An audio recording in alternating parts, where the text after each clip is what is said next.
You wake up tired, even after sleeping a full 8 hours. You try to focus, but your mind jumps somewhere else in under 3 minutes. You grab your phone just to check the time, and somehow 30 minutes disappear while you are mindlessly scrolling. That restlessness never leaves. It feels like something is always missing, and you catch yourself thinking, "I'm so drained." But here is the truth you probably haven't heard. You aren't actually tired. You are overstimulated, and your brain is literally drowning in dopamine. Let that sink in for a second. The average person in America checks their phone 96 times a day. That breaks down to once every 10 minutes you are awake. And this gets even more intense. Brain imaging studies from Stanford University reveal that someone hooked on social media shows the exact same neural activity as someone addicted to cocaine. Now here is the real issue. Your brain was never built for this. The dopamine system inside your head spent over 200,000 years evolving in an environment where everything required effort. Food never came easy. Sex wasn't always available. Novelty meant real danger or real work. Every single reward cost you something: sweat, time, or risk. So your brain learned to treasure those achievements because they were rare and valuable. But fast forward to today. You have unlimited access to everything your ancient brain considers a massive win. And you don't even have to stand up. Social media apps, streaming platforms, adult sites, food delivery at your fingertips, video games, notifications that never stop. It is like strapping your brain's reward center onto a treadmill set to maximum speed and never letting it rest. The result is that now your system can't power down. You aren't exhausted because you did too much. You are exhausted because you felt too much while doing nothing at all. And that is exactly where a 500-year-old philosophy enters the picture. A tradition built by men who trained themselves to control their impulses in life or death situations. I'm talking about the Samurai Code, and on this channel, The Fear Sermon, we explore exactly how these ancient principles can pull you out of the fog you didn't even realize you were in. Before we jump in, if you find value in what we discuss here, take a second to hit that like button and subscribe. It helps more people discover this content, and it tells me you want to go deeper on topics like this. Chapter 1 starts with a man named Cain. He was 34 years old and worked as a project manager at a tech company in Austin, Texas. Cain used to be unstoppable at work. He delivered projects that made his company serious money, and that work ethic pushed him up to project manager. But somewhere along the way, things started slipping. The same guy who once defined discipline could no longer finish anything. Work projects sat half done. Books he started gathered dust after the 3rd chapter.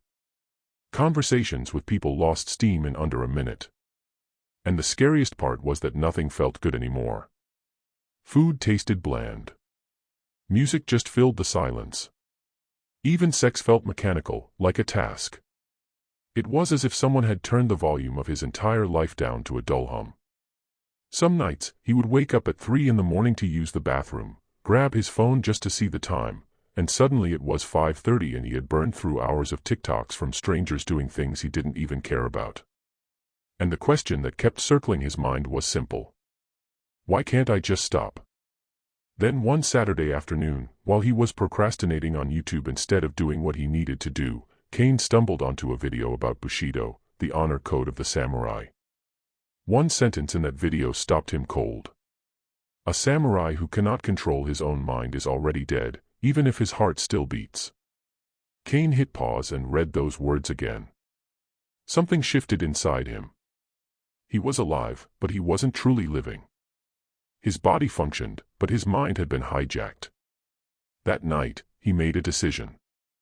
He was going to figure out how those ancient warriors trained their minds, and he was going to apply it to his modern chaos. Not because he wanted to become some warrior monk, but because he simply wanted to sit in a chair and read 20 pages of a book without feeling like his nerves were about to explode. What he discovered over the next few weeks changed everything for him.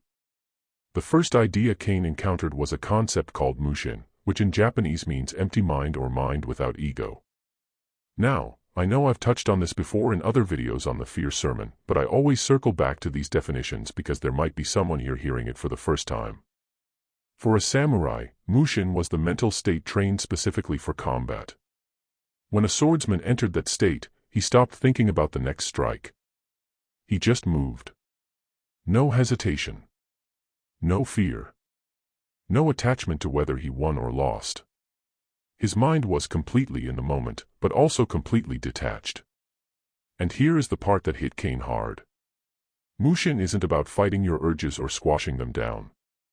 It is about watching them without letting them take the wheel.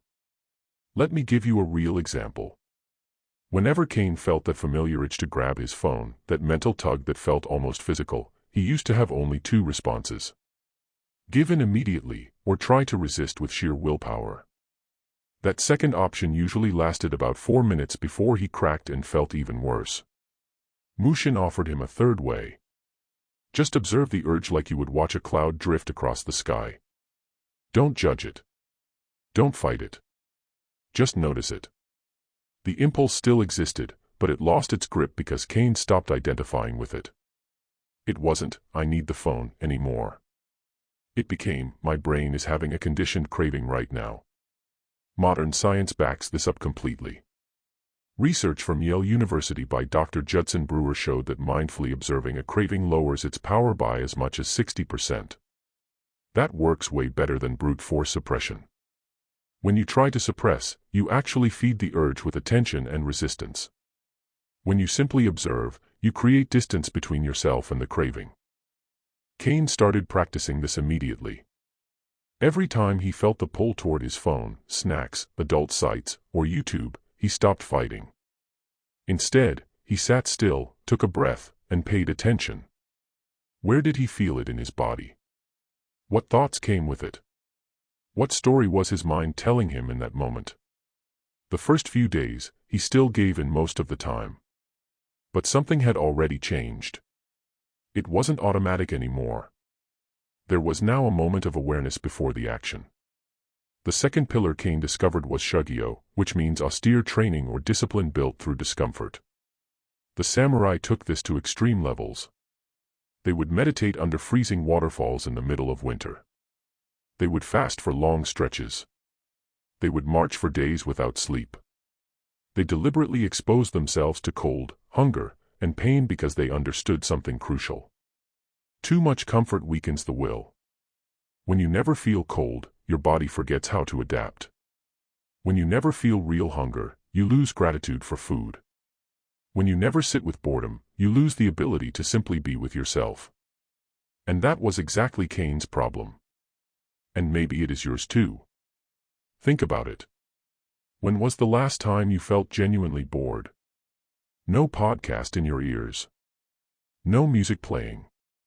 No phone in your hand. Nothing. Just you and your own thoughts. Most people today cannot remember. And that is the issue. You are constantly running from boredom because it has become unbearable. But here is the truth no one tells you. Boredom is the space where creativity is born. Silence is where you actually meet yourself. Discomfort is the only place real growth happens.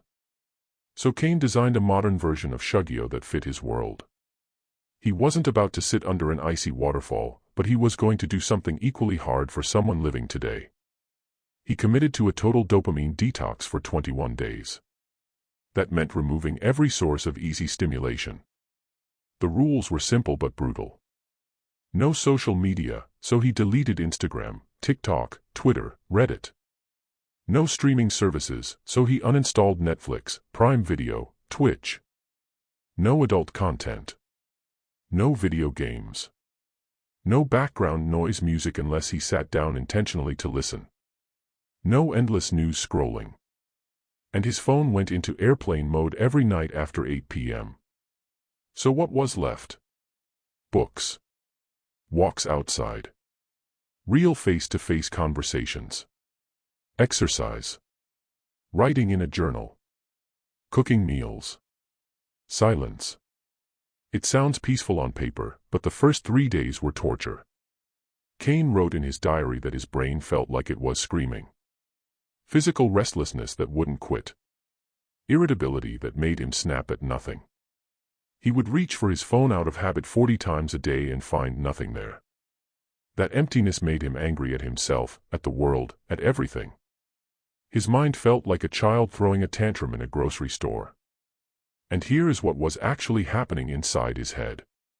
For years, Kane's brain had been flooded with artificial dopamine spikes, sometimes 10, 20, even 50 times a day. Every notification, every like, every new video dumped a chemical hit into his system. Over time, his dopamine receptors became downregulated. That means his brain needed bigger and bigger hits just to feel normal. So when Kane suddenly cut off the supply, his brain went into withdrawal, just like any addict coming off a drug. In that moment, he needed something to carry him through the pain without giving up. That something was the third pillar. Gamen is what the samurai called it. And as I have explained before on the Fear sermon, gamen is not just about toughing it out. It carries a spiritual weight. It means accepting hardship without losing your composure. No complaining. No playing the victim. You admit that it hurts, and you choose to walk through it with honor anyway. Kane didn't pretend those first days were easy, but he also didn't quit. He wrote this in his journal on day 5. Today I read 15 pages of a book. That sounds small, but it is more than I have read in the last 6 months combined. My mind still wanders constantly, but now I notice and I bring it back. Day 8 he wrote, I went for a walk with no headphones. 40 minutes alone with my thoughts. At first it was agony. Pure discomfort. Then something shifted into peace. I noticed things I pass every single day but had never really seen. A tree blooming. A dog playing fetch. It sounds silly to write, but I felt something I haven't felt in years. I felt present. Day 12 he wrote, I cooked an actual dinner tonight. Chopped vegetables slowly. Smelled the garlic hit the pan. Ate without a screen in front of me. Chewed every bite like I meant it. The food actually had flavor. I don't remember the last time I truly tasted something. What was happening behind the scenes was that Kane's dopamine receptors were slowly recalibrating. Research from Dr. Anna Lemke, who wrote Dopamine Nation, shows that after 2 to 4 weeks of abstinence from a major dopamine source, the brain starts to restore its baseline sensitivity. Simple things begin to feel pleasurable again. But there was another piece Kane discovered that made everything stick. That piece was Bunbu Ryodo, the 2 paths in Bushido. It means balancing Bu, the art of war, with Bun, the art of letters. A samurai who only knew how to fight was seen as a barbarian. One who only studied was seen as weak. True mastery demanded both strength and wisdom, action and reflection. Kane realized that the problem with most dopamine detox attempts is they only take things away. You create a vacuum, and nature abhors a vacuum. That emptiness pulls you right back into old habits. So he applied Bunbu Ryodo. For every source of stimulation he removed, he added something that actually built him up. He took out TikTok and added 30 minutes of reading before bed. He cut out passive Netflix and started a Japanese cooking course. He stopped the morning scroll and replaced it with a calisthenics workout. He eliminated constant background music and added 10 minutes of silent meditation. It stopped being about deprivation. It became intentional substitution. For the first time in years, Kane started building real skills with his own hands, through trial and error, through practice instead of consumption. Now let me be clear about something. I am not saying you should never watch a movie or a series again. That is not the point. What I am saying is to be intentional. Set a time for entertainment so that when you do watch something, you are actually present for it, not using it as background noise while you scroll something else on your phone. Day 21 arrived. Kane wrote in his journal, I am not a completely different person. I still feel urges. Temptation still shows up. But something fundamental shifted. I have a choice again. Before, it was automatic. Notification, click. Boredom, grab phone. Now there is a space. A breath of room between the impulse and the action. And in that tiny gap, I can actually choose. He didn't become a monk. He didn't throw his phone in a river. He didn't move to a cabin in the woods. but he built a set of rules based on samurai wisdom that he could actually live by. Mushin meant when the urge hit, he would observe for 60 seconds before acting and ask himself if this served who he wanted to become. Shugyo meant 1 day a week with 0 screens, only physical reality, intentional discomfort to keep the muscle strong. Bunbu Ryoto meant for every hour of digital consumption, he would spend an hour creating or practicing something in the real world. Gummin meant when boredom struck, he wouldn't run. He would sit with it, breathe, and let his mind settle because that is where ideas are born. And you know what else Kane noticed? It wasn't about productivity hacks or optimizing his life. He started feeling things again. Music that used to be background static now gave him chills. Conversations that used to get interrupted by buzzes now had actual depth. The sunset he passed every day on his way home, the one he never noticed, now made him stop and just look. Science backs all of this up. Dr. Andrew Huberman, a neuroscientist at Stanford, explains that constantly flooding your dopamine system with artificial spikes doesn't increase your pleasure. It raises your baseline need. You require more and more stimulation just to feel okay. Dr. Anna Lemke adds that the irony of constant pleasure-seeking is that it leads to anhedonia, the inability to feel pleasure at all. The brain needs contrast. It needs valleys to appreciate the peaks. And Cal Newport, who wrote Digital Minimalism, says that boredom is not the enemy. Boredom is the soil where deep thoughts grow. Every significant idea in human history came from someone who had the time and space to think without interruption. The samurai didn't have labs or universities or brain scans. But they watched the human mind with deep attention for centuries, and they arrived at the same truths that modern neuroscience is only now confirming. So let me recap what we covered today. The 4 pillars of the samurai code applied to dopamine detox. Pillar 1 is Mushin, empty mind. Observe your impulses without letting them control you. Create space between what you feel and what you do. Pillar 2 is Shugyo, austere training. Seek out intentional discomfort. Your self-control only grows when it is challenged. Pillar 3 is Bunbu Ryoto, the dual path. Don't just remove things. Replace them with actions that build you up. Pillar 4 is Gummin, dignified endurance. The beginning will hurt. Accept that pain without running from it. Real change lives on the other side of that discomfort. If this video connected with you, consider subscribing to the Fear Sermon.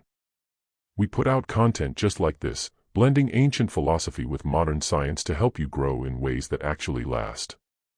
Hit that like button and tap the bell so you don't miss what comes next. It really helps the channel reach more people who need to hear this message. Now I want to hear from you. Are you going to take on the 21-day challenge? Drop a comment below and tell me the very first trigger you plan to remove. Because remember, you are not actually tired. You are overstimulated. And now you have the code to take your mind back. I will see you in the next video.